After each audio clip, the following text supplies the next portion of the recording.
Alors, on arrive à la dernière partie de Bonjour l'Égypte, la partie débat. Et comme on a mentionné au début de l'émission, on va parler du tourisme et des derniers indices concernant le tourisme en Égypte. Sachez que, sachez que le gouvernement égyptien a estimé récemment qu'il accueillerait 15 millions de touristes étrangers au cours de l'année 2023. Contre 11,7 millions de touristes que le pays a reçus l'année dernière, soit une hausse de 28%.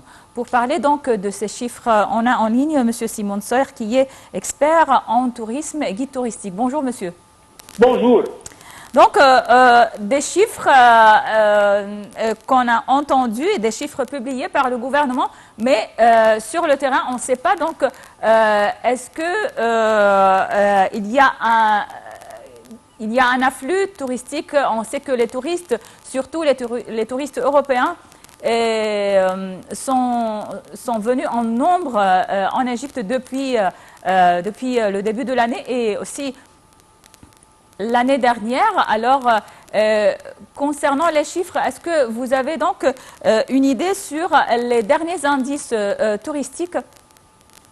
Alors, effectivement, les chiffres que l'État a déclarés concernent le nombre de touristes qui viennent dans le pays, ce qui veut dire ceux qui ont traversé les aéroports avec ou sans visa. Maintenant, on connaît bien qu'il y a certains pays qui rentrent sans visa et d'autres avec visa. Le point, c'est que ce qui nous manque un peu dans le sujet, c'est le nombre de nuits touristiques, aussi bien la facture qui a été réglée, ça veut dire la somme dépensée par nuit.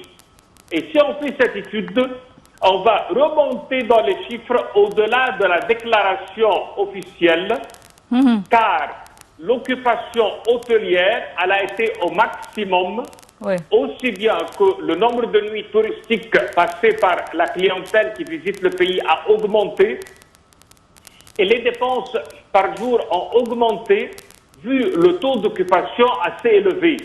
Car le plus qu'on a un taux d'occupation, les prix remontent, ce qui augmente l'entrée par touriste pour l'État à travers devises qui seraient à travers les canaux comme les banques, aussi bien les achats et les dépenses dans les hôtels et dans les boutiques qui ont la légalité touristique. Oui, parfait. Maintenant, d'un autre côté, on a un autre avantage, c'est que la distribution des touristes dans les activités intérieures a été plus importante qu'avant.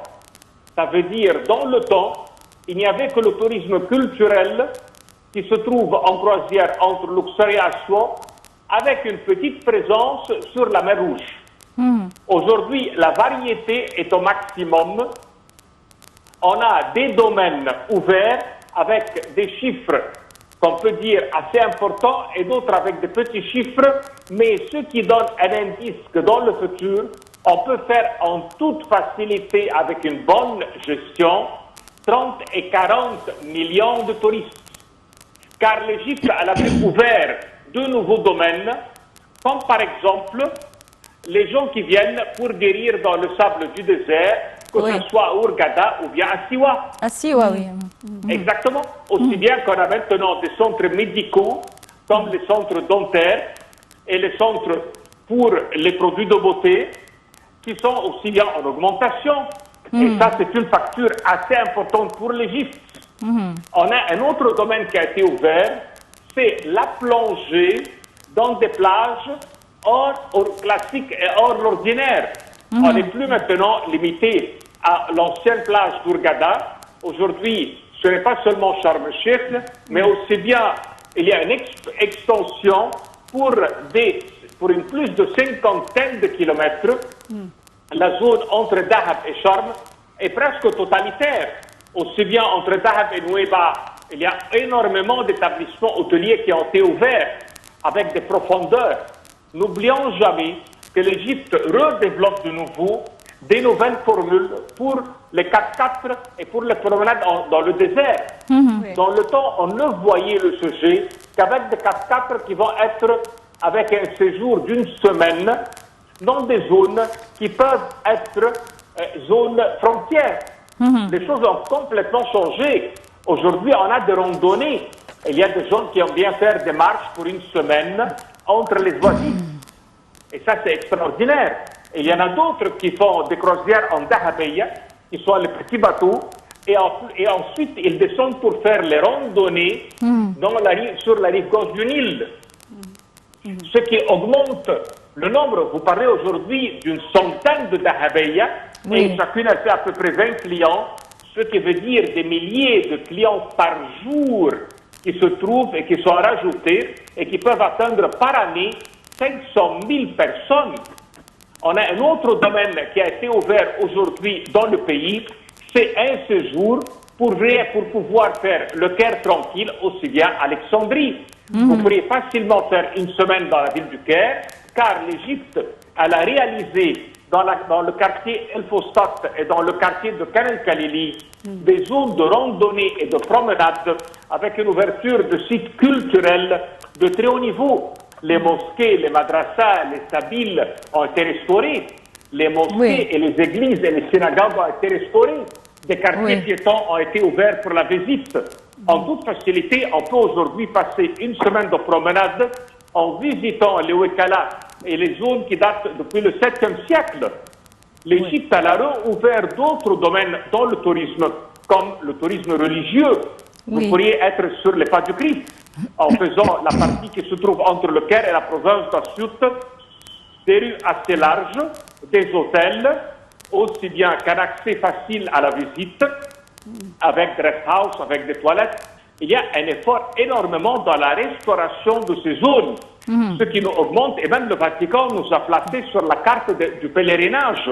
Ça veut dire que c'est un voyage maintenant qui attire un grand nombre d'étrangers qui peuvent venir. N'oublions jamais le projet pour le quartier El Zatoun et le deuxième quartier qui s'appelle El Matareya et qui a été complètement restauré. L'Égypte aujourd'hui, elle fait un nouveau chemin qui serait même sur les pas de Moïse. Quand on part pour la zone d'El Shar'eya, la zone de Tanis, et tous les travaux de restauration et tous les travaux des archéologues pour tracer la traversée de cette zone par le peuple d'Israël. Tout ça, c'est du travail, c'est de l'argent, c'est du tourisme. Ce n'est pas une pensée qui est spécifique dans une seule voie. L'Égypte est ouverte à toutes les voies pour fortifier le domaine du tourisme et faire une carte variée d'une façon qu'on peut rendre service à tous.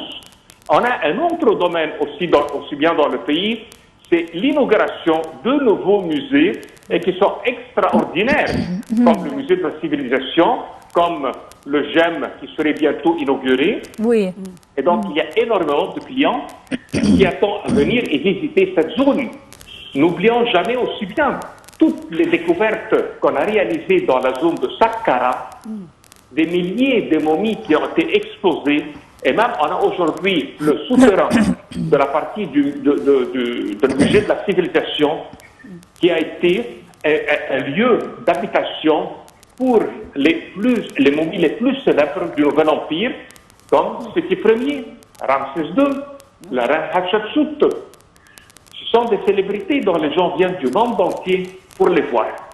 Et de là qu'on peut dire que le futur est brillant et l'actualité est extraordinaire.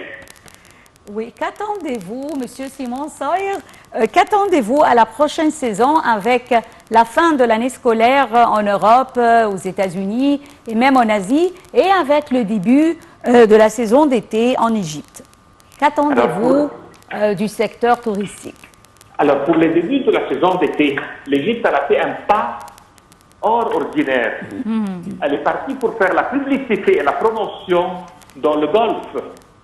On est parti dans les Émirats, en Arabie Saoudite et à Dubaï pour faire de la promotion. D'une façon de faire un contact direct entre les hôtels et la clientèle du Golfe. On a fait un deuxième contact en direct entre les tour opérateurs et leurs tour opérateurs. D'une façon qu'ils peuvent venir chez nous, passer les vacances d'été et peuvent venir en famille. Et on a aujourd'hui des formules pour les familles du Golfe. Vous pouvez facilement louer à l'intérieur des grands hôtels dans les stations balnéaires une sorte de villa privée. D'une façon que si vous avez une famille assez nombreuse, ou vous voulez venir avec vos amis, avoir une vie privée, vous avez une maison privée où il y a, par exemple, un accès sur la plage, un service de l'hôtel, et c'est un service de luxe très coûteux et très demandé. Nous, on a pu faire accès à une niche, et cette niche est très importante, car les nuits hôtelières font des dépenses par des milliers d'euros, et en plus, ce sont des gens qui se servent de nos aéroports pour faire des vols locaux et voir le reste du pays.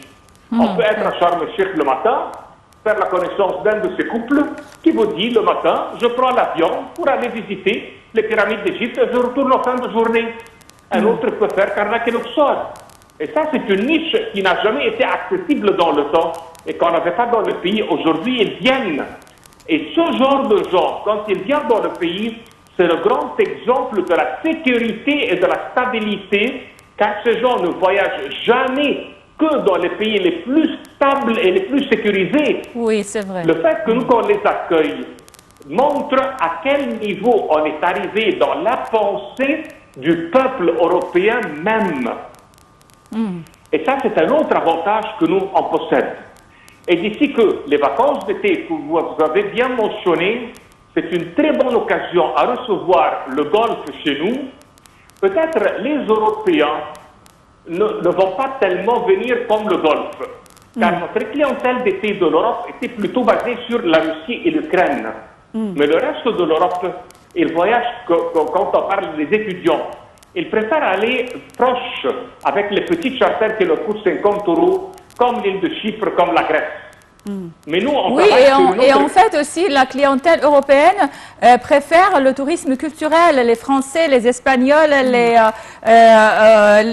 Britanniques, donc préfèrent surtout ce genre de tourisme culturel, aller visiter Luxor et Assouan, et aussi le Vieux-Caire, Alexandrie. Alors, ils ne s'intéressent pas comme les touristes arabes du Golfe au tourisme, si je peux le dire, estival, et qui viennent en nombre pendant la saison d'été.